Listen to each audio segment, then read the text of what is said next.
안녕하세요. 오늘 수요일 무엇이든 물어보세요 시간이 됐습니다. 저희가 수요일마다 우리 성도님들께서 개인적으로 저에게 주시는 질문들을 모아서 그 답을 해드리는 시간을 갖고 있는데, 오늘 저희가 함께하는 이 무엇이든 물어보세요 시간에는 우리 성도님들께서 주신 두 가지 질문에 대한 답을 저희가 찾아보도록 그렇게 하겠습니다. 우선 우리 기도로 성령 하나님의 임재를 구하고요, 두 가지 질문에 대한 답을 찾아보도록 하겠습니다. 기도하겠습니다. 사랑이 많으신 하나님 아버지, 우리 주님께서 은혜를 주셔서 오늘도 주님의 말씀 가운데 주님께서 저희를 향하여 가지고 계신 뜻을 조금 더 분명하게 이해할 수 있는 기회를 주시니 감사합니다. 오늘은 구약에 있는 내용 가운데 두 가지에 관하여 한번 질문에 답을 해보려고 합니다. 저희들에게 지혜를 주시고 또 성령으로 부족한 소자의 마음을 이끄셔서 저희가 함께하는 시간을 통해 우리 모두의 마음속에 말씀이 좀 더 뚜렷해질 수 있도록 하나님 도우시기를 우리를 사랑하시는 예수님의 이름으로 기도드리옵나이다. 아멘. 그러면 우선 첫 번째 문제부터 좀 살펴보도록 하겠습니다. 첫 번째 질문은 이것입니다. 구약의 성소를 만들 때 왜 뭐든지 금으로 싸서 만들었나요? 저희가 이제 창세기를 지나서 출애굽기로 이렇게 넘어오게 되면은 출애굽기 특별히 25장부터 성소를 어떻게 만들어라 라고 하나님께서 지시하신 그 내용이 기록되어 있습니다. 아주 자세하게 세심하게 하나씩 다 설명이 되어 있는데요, 사실은 조금 지루하기는 합니다. 뭐 사이즈도 나오고 재료도 나오고 만드는 방법도 나오고, 사실 저희가 아이케아 같은 데서 물건을 사왔을 때 설명서가 같이 들어있는데요, 사실 뭐 설명서를 재미를 위해서나 정말 설명서가 너무 좋아서 설명서를 이렇게 정독하시는 분들은 아마 없을 것 같아요. 이 출애굽기 25장부터 나오는 말씀에도 마치 이 아이케아에서 이렇게 저희가 물건을 샀을 때 받게 되는 설명서처럼, 매뉴얼처럼 아주 자세하게 어떻게 만들으라는 지시가 되어 있습니다. 그런데 특별히 이 말씀을 읽다 보면 금이 정말 많이 나와요.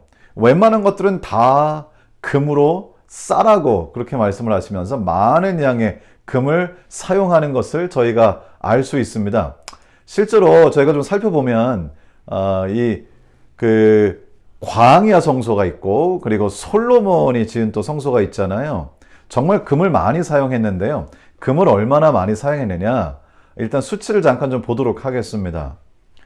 광야 성소를 지을 때 사용된 금은 2204.85 파운드, 꽤 많은 양입니다. 은은 5338 파운드 정도 썼는데요, 사실 이것은 정말 말 그대로 세 발의 피죠. 솔로몬이 본격적으로 하나님의 성전을 지었을 때는요, 그 성전에 사용된 금의 양이 3000톤입니다. 와, 말도 안 되는 상상을 초월하는 그런 양이죠. 3000톤의 금.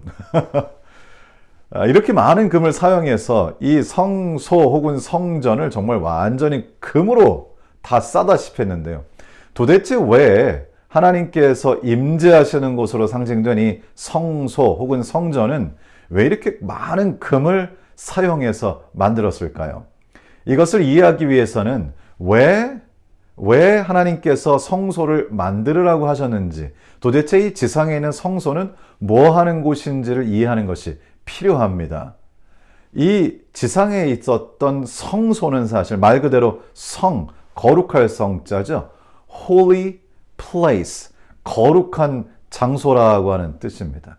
이 거룩한 장소는 도대체 무엇을 상징할까요? 사실 성소는 그 자체로 의미가 있다기보다는 무엇인가를 상징하기 때문에 의미가 있습니다. 그 안에 들어가면 천사가 이렇게 수놓아져 있는 휘장도 있고요. 그리고 특별히 지성소에 가면 법궤가 있고 그 위에 시은소, mercy seat이라고 그러죠. 그러니까 자비를 베푸는 곳, 하나님의 보좌를 상징하는 이 시은소가 있습니다. 그러니까 생각해보면 이곳은 천사가 있고 하나님의 보좌가 있는 곳이니까 아하, 결국 이곳은 어떤 한 곳을 상징하는데 우리가 좀 추측할 수 있습니다. 다행히도 하나님께서는 히브리서라고 하는 책에 저희들에게 이 성소가 무엇을 상징하는지를 분명하게 또 적어주셨습니다. 그래서 히브리서의 말씀을 일단 한 절 읽으면 이해가 잘 될 것 같습니다. 히브리서 8장 5절입니다. 그들이 섬기는 것은 하늘에 있는 것의 모형과 그림자라 모세가 장막을 지으려 할 때에 지시하심을 얻음과 같으니 이르시되 삼가 모든 것을 산에서 내게 보이던 본을 따라 지으라 하셨느니라. 그러니까 이 성소라고 하는 것은 지상에 있는 성소라고 하는 이것은 하늘에 있는 것의 모형인데 하늘에 있는 것이란 하늘의 성소 즉 하늘의 거룩한 곳 하나님의 보좌와 천사들 그러니까 하나님께서 계신 곳을 모형으로 만들어 놓은 것이 이 지상의 성소라는 것을 우리가 깨닫게 됩니다. 그러니까 이 지상의 성소는 무엇을 사람들에게 보여주어야 하는가 하면 하나님이 계신 곳, 하늘에 있는 거룩한 곳을 나타내 주어야 할 임무가 있는 것이죠. 여러분, 하나님께서 계시는 곳, 또 하늘의 거룩한 곳은 얼마나 멋질까요? 얼마나 밝고, 얼마나 화려하고, 얼마나 빛나고, 정말 우리가 그것을 보게 된다면 그 아름다움과 그 환상적임에 넋을 놓고 이렇게 볼 것 같아요. 그렇기 때문에 이 지상에 있는 성소는 하나님이 계시는 그 아름다움, 밝음, 거룩함을 나타내야 하는데 또 우리 하나님은 빛이시라고 했고 하나님께로부터는 영광의 빛이 나온다 그랬으니까 그 밝은 빛을 상징해야 되는데 무엇으로 해야 될까요? 결국 이 지상에서 가장 화려하고 가장 빛나고 가장 환하고 가장 반짝반짝해서 하늘에 하나님께서 계신 하늘의 거룩한 곳을 나타낼 만한 금속은 바로 금인 것이죠. 그래서 결국 이 금이 나타내는 것은 하나님이 계신 하늘, 하나님께서 계신 보좌, 하나님이 계신 거룩한 곳을 나타내기 위하여 사용된 최상의 금속이라는 것입니다. 그래서 그렇게 화려하게 모든 것을 다 금으로 쌌다고 하는 것이죠. 그 안에 들어가면 떡상이 있고 촛대가 있죠. 촛대에서 7개의 촛대에서 빛이 쫙 나면 그 빛이 금으로 쌓여있는 벽, 이 모든 이 성소의 기구들에 반사되면서 정말 환하고 반짝이는 모습이 펼쳐졌다고 하는 것입니다. 또 이 지성소 안에 들어가면 물론 지성소 안에는 1년에 한 번밖에 안 들어가지만은요. 하나님의 임재를 상징하는 쉐키나의 영광이 있는 지성소에 들어가면 역시 얼마나 그것이 밝고 눈이 부실까요? 그래서 왜 금을 사용하셨는가? 답은 하늘의 밝음, 하늘의 빛남, 하나님 보좌의 영광스러움을 나타내기 위해서 모든 것들을 금으로 쌌다고 할 수 있겠습니다. 그러나 금으로 쌌을지언정 사실 우리 하나님의 영광을 드러내는 것은 정말 불가능했죠. 그러나 어느 정도라도 그것을 나타내기 위해서 금을 사용하는 것을 알 수 있습니다. 자, 그럼 두 번째 문제를 두 번째 질문을 좀 살펴보도록 할까요? 다니엘의 세 친구는 풀무불에 들어갔는데 다니엘은 왜 빠져 있나요? 이번 질문은 다니엘에 관한 질문입니다. 다니엘서를 저희가 읽어보시면 다니엘 2장에서 신상에 대한 그런 예언의 말씀 이후에 다니엘 3장에서 느부갓네살 왕이 이 머리끝부터 발끝까지 금으로 만든 신상을 세우고는 모든 사람들이 그것에 절하도록 그렇게 명령을 합니다. 그런데 그 중에서 이 금신상에 절하지 않는 세 사람이 있었습니다. 그 사람들은 누구였을까요? 일단 성경절을 좀 읽어보도록 하겠습니다. 다니엘 3장 12절 말씀에 보시면 이렇게 기록되어 있습니다. 이제 몇 유대 사람 사드락과 메삭과 아벳느고는 왕이 세워 바벨론 지방을 다스리게 하신 자이거늘 왕이여 이 사람들이 왕을 높이지 아니하며 왕의 신들을 섬기지 아니하며 왕이 세우신 금신상에게 절하지 아니하나이다. 우상을 섬기지 말라는 하나님의 명령에 따라 다니엘의 세 친구인 사드락과 메삭과 아벳느고는 이 금신상에게 절하지 않습니다. 왕이여, 우리가 섬기는 하나님이 계시다면 우리를 맹렬히 타는 풀무불 가운데에서 능히 건지시겠고 왕의 손에서도 건져내시리이다. 그렇게 하지 아니하실지라도 왕이여 우리가 왕의 신들을 섬기지도 아니하고 왕이 세우신 금신상에게 절하지도 아니할 줄을 아옵소서. 이 세 사람은 왕의 신들을 섬기지 않겠다 이렇게 얘기합니다. 왜요? 하나님이 계시기 때문에, 우리는 하나님을 섬기기 때문에. 그런데 지금 이 말씀에 따르면 만일 금신상에게 절하지 않으면 풀무불에 집어넣어 죽이겠다라고 하는 그러한 경고가 있었던 것으로 보이지요.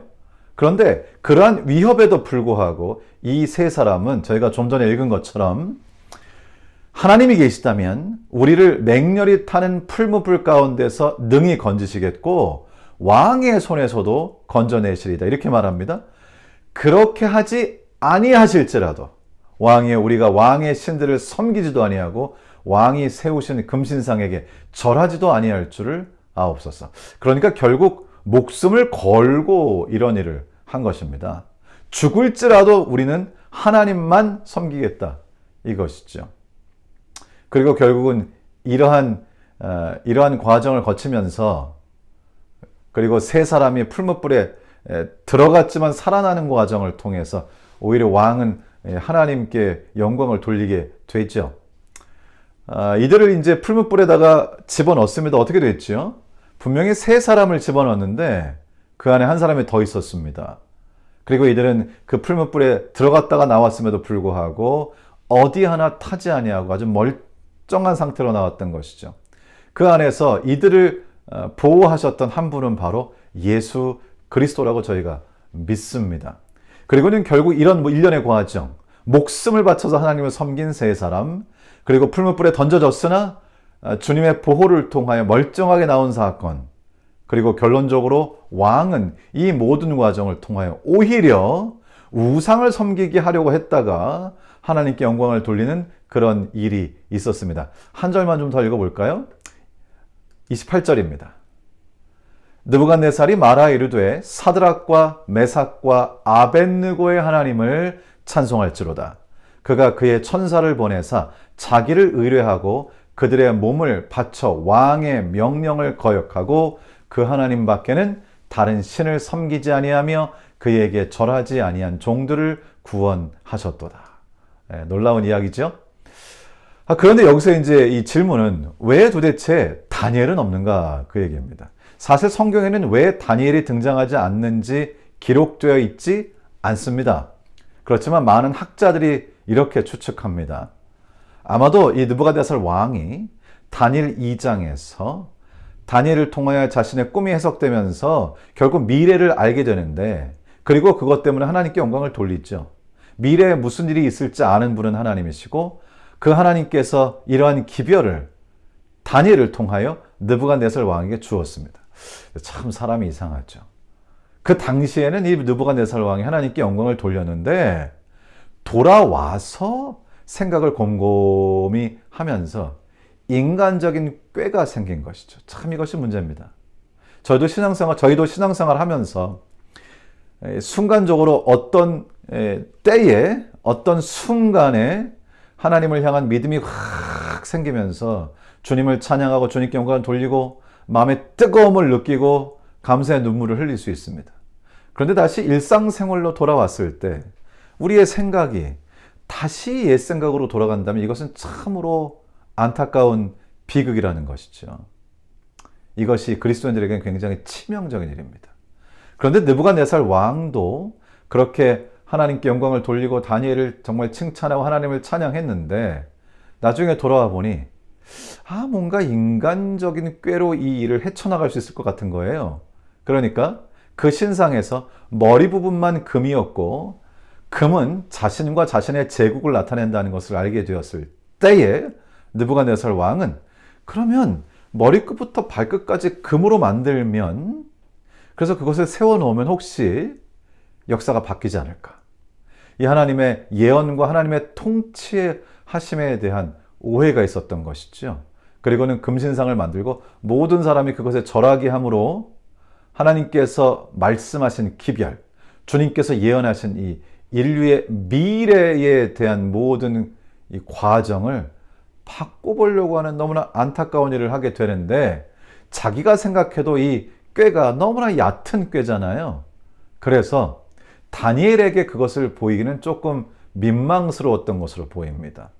그래서 다니엘이 그 당시에 거의 그 2인자나 마찬가지인 사람이었는데, 왕의 입장에서 함께 이 정치를, 나라를 다스리는 일을 늘 의논하고 가깝게 지냈고, 다니엘이 얼마나 총명하고 영적인지 아는 상태에서 자신이 이런 것들을 도모하면 분명히 다니엘이 반대할 것이 자명하기 때문에 이 모든 일에 다니엘을 관여시키지 않고 이 모든 일을 진행하기에 앞서서 다니엘을 다른 나라에 어떤 큰 임무를 주어서 나라를 대표하여 일을 보고 오도록 다른 나라에 여행을 일종의 사신으로 보낸 것 같습니다. 그 당시에는 지금처럼 비행기가 있었던 것도 아니고요. 꽤 긴 시간이 걸리죠. 다니엘이 다녀오는 동안에 바로 이 느부갓네살 왕이 이런 어리석은 일을 하게 되었다는 것입니다. 여러분, 저희는 어떤가요? 참 사람이 하나님께 전적으로 의지하고 무엇이 도덕적으로 옳고 무엇이 영적으로 옳은 선택인가를 알매도 불구하고 또 조용히 일상적인 삶으로 돌아올 때 우리가 아주 어리석은 판단을, 선택을 할 때가 참 많은 것 같습니다. 그래서 이 다니엘은 좀 두려웠던 거예요. 하나님의 사람이고 또 다니엘이 얼마나 놀라운 하나님의 선지자인가를 알기 때문에 이 왕이 조금 다니엘을 늘 두려워했죠. 존경하고. 그 다니엘을 눈 가리고 아웅이죠. 그 다니엘을 멀리 좀 보내놓고 다녀오는 동안에 이런 일을 벌인 것이죠. 그러나 결국은 이 다니엘의 새 친구를 통해서 하나님의 위대하심을 오히려 더 경험하게 되는 일로 하나님께서는 이 어리석은 선택을 선한 일로 바꾸셨습니다. 그래서 아마도 다니엘이 이때 이 자리에 있지 않았던 것이 아닌가 이렇게 생각을 하고, 다니엘이 돌아온 다음에 느부갓네살 왕은 다니엘에게 얘기했죠. 사실 내가 이렇게 어리석은 일을 했었는데 아이고 역시 내가 얼마나 바보 같은지, 역시 당신이 믿는 하나님이 최고입니다. 하나님께 영광을 돌립니다. 이런 얘기를 했겠죠. 결국 이 모든 것이 가능했던 것은 무엇을 전제로 하느냐? 다니엘의 믿음과 신앙, 그리고 다니엘의 새 친구들의 확고부동한 믿음, 주님을 향한 이 사랑과 주님을 섬기는 마음이 전제가 돼 있어야 모든 것이 합력하여 선을 이루게 되는 것이죠. 그래서 여러분, 나 한 사람의 이 신앙적 선택이 별거 아닌 것처럼 느껴질 때 있지만요, 나의 신앙적 선택, 너의 신앙적 선택, 우리의 신앙적 선택을 통해서 하나님께서는 놀라운 역사를 이루실 수 있습니다. 저희도 그렇게 함께하기를 주님의 이름으로 축원합니다. 요즘에 저희 교회에서 정말 많은 분들이 말씀 통독을 하시고요. 어르신부터 우리 청년들까지 말씀 통독을 하고요. 또 지금 제자 훈련, 이것도 아주 지금 본격적으로 예수 따라가기를 하고 있고요. 기도회도 활발하게 펼쳐지고 있고, 또 이제 안식일 오후면 오순절 다락방, 간증과 기도의 시간을 함께 갖고, 그리고 또 컨퍼런스 콜 등을 통해서 서로를, 또 줌을 통해서 서로를 격려하고 성경 공부하고, 정말 요즘 참 하나님의 은혜를 많이 느낍니다. 하나님께서 지금 이렇게 하시는 것은 우리 모두의 마음이 마치 다니엘과 다니엘 세 친구가 다른 곳에 있으면서도 서로의 믿음이 이 놀라운 역사를 이룬 것처럼 저희들 각자 있지만 우리가 정말 신앙으로 영적으로 주님 안에 함께하게 될 때에 주님께서는 저희를 통하여 분명히 이 리버사이드 그리스도인 공동체를 통하여 하나님의 놀라운 역사를 이루실 줄을 믿습니다. 우리 모든 분들이 이 역사에 함께 동참해 주시기를 초청합니다. 예, 제가 잠깐 이제 기도하고 오늘 무엇이든 물어보세요 시간을 줄이겠습니다. 기도하겠습니다. 사랑이 많으신 하나님 아버지, 오늘도 저희에게 은총을 주셔서 주님의 말씀 속에 있는 그러한 질문들을 저희가 다루면서 우리가 이제 그 답을 찾아 주님의 뜻을 조금 더 알고 또 그리고 우리 각 개인의 이 삶에서의 선택의 중요성을 깨닫고 우리가 어떻게 살아야 할지 조금 더 깨달은 것 같습니다. 하나님, 오늘 저희가 배운 것들 기억하게 하시고 우리 리버사이드 교회 모든 성도님들 함께 정말 영적 동반자가 되어 우리 주님의 놀라우신 역사를 함께 이루도록 저희를 축복하여 주시옵소서. 남은 하루도 우리 주님께서 인도해 주시기를 우리를 사랑하시는 우리 주님 예수님의 이름으로 기도드리옵나이다. 아멘. 감사합니다. 우리 주님 안에 축복된 오후 되시기를 바랍니다. 내일 12시 반에, 11시 반이죠. 내일 목요일이죠. 11시 반에 저희 요한복음 공부로 만나도록 하겠습니다. 감사합니다.